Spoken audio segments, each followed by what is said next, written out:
Lisa ഒരു ഗർഭിണിയായ യുവതി. അവളുടെ വയർ നല്ലവണ്ണം വീർത്ത് പ്രസവം അടുത്തിരിക്കുന്നു.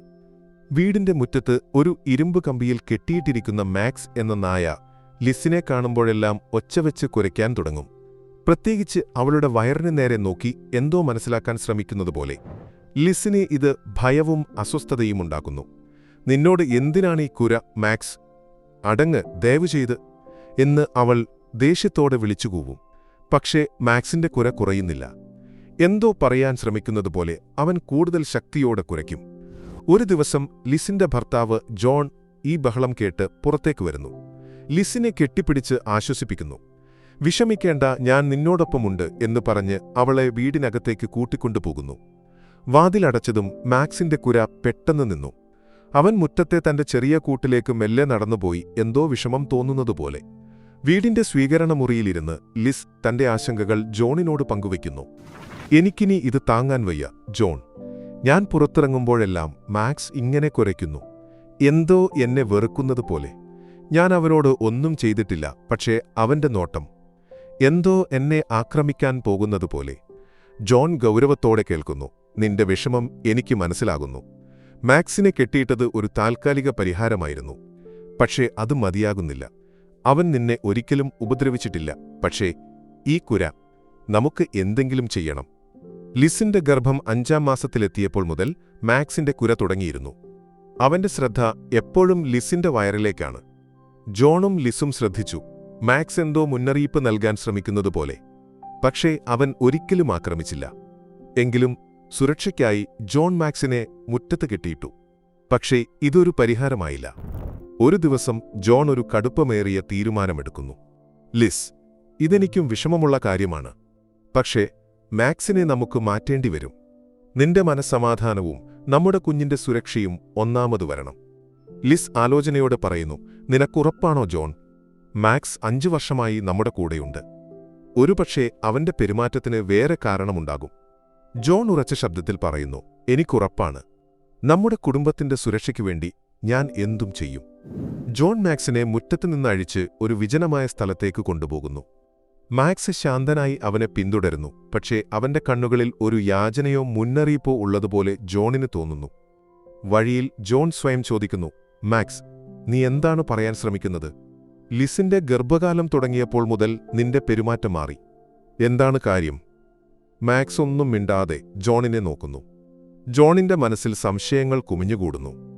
മാക്സ് ഒരിക്കലും ആക്രമണകാരിയല്ല. എപ്പോഴും വിശ്വസ്തനാണ്. ഒരുപക്ഷേ അവൻ ലിസിനെയോ കുഞ്ഞിനെയോ സംരക്ഷിക്കാൻ ശ്രമിക്കുകയാണോ? വിജനമായ സ്ഥലത്തെത്തി ജോൺ മാക്സിനെ ഒരു കമ്പിയിൽ കെട്ടാൻ ഒരുങ്ങുന്നു. പക്ഷേ അവന്റെ കണ്ണുകൾ നിറയുന്നു. മാപ്പ്, മാക്സ്, എനിക്ക് വേറെ വഴിയില്ല. ഞാൻ എന്റെ കുടുംബത്തെ സംരക്ഷിക്കണം എന്നു പറഞ്ഞ് അവൻ മാക്സിനെ ഉപേക്ഷിച്ച് തിരികെ നടക്കുന്നു. പിന്നിൽ മാക്സിന്റെ കുര ഉയർന്നു കേൾക്കുന്നു. ജോണിനോട് തിരിച്ചുവരാൻ അപേക്ഷിക്കുന്നതുപോലെ. ജോൺ കണ്ണീര് തുടച്ച് വേഗം നടക്കുന്നു. വീട്ടിലെത്തിയ ജോൺ വാതിൽക്കൽ ലിസിനെ കാണുന്നു. അവൾ അവന്റെ തോളിൽ തട്ടി പറയുന്നു. നിന്റെ സ്നേഹം കണ്ടപ്പോൾ എനിക്കൊരുപാട് ആശ്വാസം തോന്നുന്നു ജോൺ. ഈ തീരുമാനം എനിക്കറിയാം. നിനക്കെത്ര കഷ്ടമായിരുന്നു. ജോൺ മറുപടി പറയുന്നു. നിന്റെയും കുഞ്ഞിന്റെയും സുരക്ഷയ്ക്കു വേണ്ടി ഞാൻ എന്തും ചെയ്യും. അവർ ക്ഷീണിതരായി ഉറങ്ങാൻ പോകുന്നു. പിറ്റേന്ന് രാവിലെ ലിസ് ജോണിന് പ്രിയപ്പെട്ട ചോക്ലേറ്റ് കേക്ക് വാങ്ങാൻ പുറത്തേക്ക് പോകാൻ തീരുമാനിക്കുന്നു. വാതിൽ തുറന്നതും അവൾ ഞെട്ടുന്നു. മാക്സ് മുറ്റത്ത് നിൽക്കുന്നു. അവൻ വീണ്ടും അവളുടെ വയറിന് നേരെ കുരയ്ക്കാൻ തുടങ്ങുന്നു. ലിസ് ഭയന്ന് ജോണിനെ വിളിക്കുന്നു. ജോൺ, എഴുന്നേൽക്ക്. മാക്സ് തിരിച്ചെത്തി. ജോൺ ഓടിവന്ന് മാക്സിനെ കാണുന്നു. ഇത് എങ്ങനെ സാധിച്ചു? ഞാൻ നിന്നെ ഇത്ര ദൂരെ ഉപേക്ഷിച്ചതല്ലേ എന്ന് അവൻ അത്ഭുതപ്പെടുന്നു. മാക്സ് ജോണിനെ കണ്ട് ആവേശത്തോടെ വാലാട്ടുന്നു. ജോൺ മാക്സിനെ വീണ്ടും മുറ്റത്ത് കെട്ടിയിടാൻ തീരുമാനിക്കുന്നു. പക്ഷേ മനസ്സിൽ ഒരു ഊഷ്മളത അനുഭവപ്പെടുന്നു. സ്വീകരണമുറിയിലിരുന്ന് ലിസ് പറയുന്നു. ജോൺ, എനിക്ക് മാക്സിന്റെ സാന്നിധ്യം ഒരേ സമയം ഭയവും സുരക്ഷിതത്വവും തരുന്നു. എന്താണ് അവൻ പറയാൻ ശ്രമിക്കുന്നത്? ജോൺ ആലോചിച്ച് പറയുന്നു. മാക്സ് ഒരിക്കലും ആക്രമണകാരിയല്ല. ഒരുപക്ഷേ അവൻ നിന്നെ സംരക്ഷിക്കാൻ ശ്രമിക്കുന്നതാണ്. നമുക്ക് കുറച്ചുകൂടി ശ്രദ്ധിക്കാം. അവർ മാക്സിന് കൂടുതൽ ശ്രദ്ധ നൽകാൻ തീരുമാനിക്കുന്നു. ജോൺ അവനെ നടക്കാനും കളിക്കാനും കൊണ്ടുപോകുന്നു. പക്ഷേ ലിസിനെ കാണുമ്പോൾ മാക്സിന്റെ കുര തുടരുന്നു. ഒരു ദിവസം ലിസ് ജോണിനോട് പറയുന്നു. നമ്മളെല്ലാം ശ്രമിച്ചു, പക്ഷേ മാക്സിന്റെ പെരുമാറ്റം മാറുന്നില്ല. എന്തെങ്കിലും കാരണമുണ്ടാകുമോ? ജോൺ പറയുന്നു, നമുക്കൊരു വെറ്ററിനറി ഡോക്ടറെ കാണാം. ഒരുപക്ഷെ മാക്സിന് എന്തെങ്കിലും പ്രശ്നമുണ്ടാകും. പക്ഷേ ഡോക്ടർ പരിശോധിച്ച് മാക്സ് ആരോഗ്യവാനാണെന്ന് പറയുന്നു. ലിസിന്റെ ഗർഭം 9-ാം മാസത്തിലെത്തുമ്പോൾ അവർക്ക് മനസ്സമാധാനം ഇല്ലാതാകുന്നു. ഒരു രാത്രി ലിസ് പറയുന്നു, ജോൺ, എനിക്കിനി താങ്ങാൻ വയ്യ. മാക്സിന്റെ കുര എന്റെ ഉറക്കം കെടുത്തുന്നു.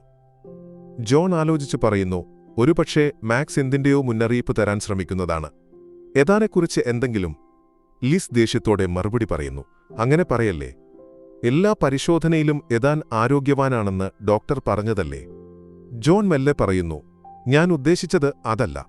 പക്ഷേ നമുക്ക് ഒരു തവണ കൂടി ഡോക്ടറെ കാണാം. പിറ്റേന്ന് അവർ ആശുപത്രിയിലേക്ക് പോകുന്നു. ഡോക്ടർ എല്ലാ പരിശോധനകളും വീണ്ടും നടത്തി എതാൻ തികഞ്ഞ ആരോഗ്യത്തോടെയാണ് എന്നുറപ്പു നൽകുന്നു. എങ്കിലും ലിസിന്റെ ആവശ്യപ്രകാരം ഒരു അൾട്രാസൗണ്ട് കൂടി നടത്തുന്നു. ഫലം വന്നപ്പോൾ എല്ലാം സാധാരണമാണെന്ന് ഡോക്ടർ പറയുന്നു. പക്ഷേ ലിസിന്റെയും ജോണിന്റെയും മനസ്സിൽ ഒരു പൂർണ്ണ സമാധാനമില്ല. മാക്സിന്റെ കുര തുടരുന്നു. ഒരു രാത്രി ലിസിന് പ്രസവവേദന തുടങ്ങുന്നു. ജോൺ അവളെ ആശുപത്രിയിലേക്ക് കൊണ്ടുപോകുന്നു. പോകുന്ന വഴി മാക്സ് വീണ്ടും ലിസിന്റെ വയറിന് നേരെ കുരയ്ക്കുന്നു. ലിസ് വിഷമത്തോടെ പറയുന്നു, നിനക്കെന്താണ് പറയാൻ മാക്സ്? എനിക്ക് മനസ്സിലാകുന്നില്ല. അവർ ആശുപത്രിയിലേക്ക് പുറപ്പെടുമ്പോൾ മാക്സ് കാറിനു പിന്നാലെ ഓടുന്നു, ഒരിക്കലും അവരെ വിട്ടുപോകാൻ തയ്യാറല്ലാത്തതുപോലെ. ആശുപത്രിയിൽ ലിസ് എതാനെ എന്ന ആൺകുഞ്ഞിന് ജന്മം നൽകുന്നു. എല്ലാം സാധാരണമാണെന്ന് തോന്നുന്നു. ലിസ് കുഞ്ഞിനെ കെട്ടിപ്പിടിച്ചു പറയുന്നു, നോക്ക് ജോൺ, എതാൻ എത്ര സുന്ദരനാണ്. ജോൺ ചിരിച്ചു പറയുന്നു, നീ അതിശയകരമായിരുന്നു ലിസ്. പക്ഷേ ആദ്യ 24 മണിക്കൂറിനുള്ളിൽ ലിസ് എതാന്റെ പെരുമാറ്റത്തിൽ എന്തോ അസ്വാഭാവികത ശ്രദ്ധിക്കുന്നു. ഡോക്ടർ, എനിക്കെന്തോ ശരിയല്ലെന്ന് തോന്നുന്നു. എതാൻ മുലകുടിക്കുമ്പോൾ ഛർദ്ദിക്കുന്നു, ശ്വാസം വലിക്കാൻ ബുദ്ധിമുട്ടുന്നതുപോലെ. ഡോക്ടർ ആദ്യം പറയുന്നു, ഒരുപക്ഷേ ലാക്ടോസ് അസഹിഷ്ണുതയാകും. വിഷമിക്കേണ്ട. പക്ഷേ ലിസിന്റെ നിർബന്ധത്തിന് വഴങ്ങി ഒരു വിശദമായ അൾട്രാസൗണ്ട് നടത്തുന്നു. ഈ പരിശോധനയിൽ ഡോക്ടർമാർ ഞെട്ടിക്കുന്ന ഒരു കണ്ടെത്തൽ നടത്തുന്നു. എതാന് കിയാരി മാൽഫോർമേഷൻ എന്ന അപൂർവ രോഗത്തിന്റെ ലക്ഷണങ്ങൾ കാണിക്കുന്നു. ഇത് തലച്ചോറിന്റെ ഒരു ഭാഗം നട്ടെല്ലിലേക്കിറങ്ങുന്ന അവസ്ഥയാണ്. ശസ്ത്രക്രിയ വേണം. ജോണും ലിസും ആശുപത്രി ഇടനാഴിയിൽ കാത്തിരിക്കുന്നു, മനസ്സിൽ ഭയവും പ്രാർത്ഥനയും. പുറത്ത് മാക്സ് ശാന്തനായി ഇരിക്കുന്നു, എന്തോ മനസ്സിലാക്കിയതുപോലെ. ജോൺ മന്ത്രിക്കുന്നു, മാക്സ്, നിന്റെ മുന്നറിയിപ്പ് ശരിയായിരുന്നു. ഞങ്ങൾക്ക് മനസ്സിലായില്ല. ലിസ് കണ്ണീര് തുടച്ചു പറയുന്നു, നമ്മുടെ ടെക്നോളജിക്ക് കണ്ടെത്താൻ പറ്റാത്തത് ഈ നായ മനസ്സിലാക്കി. ദൈവമേ, എന്റെ കുഞ്ഞിനെ രക്ഷിക്കണേ. ശസ്ത്രക്രിയ വിജയകരമാണ്. ഡോക്ടർ പറയുന്നു, നിന്റെ കുഞ്ഞ് ഇപ്പോൾ സുരക്ഷിതനാണ്. ലിസും ജോണും ആശ്വാസത്തോടെ കെട്ടിപ്പിടിക്കുന്നു. ഏതാന്റെ ആരോഗ്യം മെച്ചപ്പെടുന്നു. വീട്ടിലേക്ക് മടങ്ങുമ്പോൾ മാക്സ് അവരെ സന്തോഷത്തോടെ സ്വീകരിക്കുന്നു. യഥാനെ കണ്ടപ്പോൾ അവൻ മെല്ലെ ഒരു നബാഹം മാത്രം പുറപ്പെടുവിക്കുന്നു, സന്തോഷത്തിന്റെ ഒരു അടയാളമായി. ജോൺ മാക്സിന്റെ തലയിൽ തലോടി പറയുന്നു, നിന്റെ വിശ്വസ്തതയ്ക്ക് നന്ദി മാക്സ്. നീ ഞങ്ങളുടെ കാവൽക്കാരനാണ്. വർഷങ്ങൾ കടന്നുപോകുന്നു. യഥാൻ ആരോഗ്യവാനായ ഒരു കുട്ടിയായി വളരുന്നു. മാക്സ് അവന്റെ അവിഭാജ്യ സുഹൃത്താകുന്നു. അവർ ഒരുമിച്ച് കളിക്കുന്നു, മുറ്റത്ത് ഓടി നടക്കുന്നു. മാക്സിന്റെ കുര ഇപ്പോൾ സന്തോഷത്തിന്റേതാണ്. ഒരു ദിവസം യഥാൻ മാക്സിനെ കെട്ടിപ്പിടിച്ച് പറയുന്നു, നീ എന്റെ ബെസ്റ്റ് ഫ്രണ്ടാണ് മാക്സ്. ലിസ് ചിരിച്ചുകൊണ്ട് പറയുന്നു, നമ്മുടെ മാക്സ് നമുക്ക് വിശ്വസ്തതയും സ്നേഹവും പഠിപ്പിച്ചു.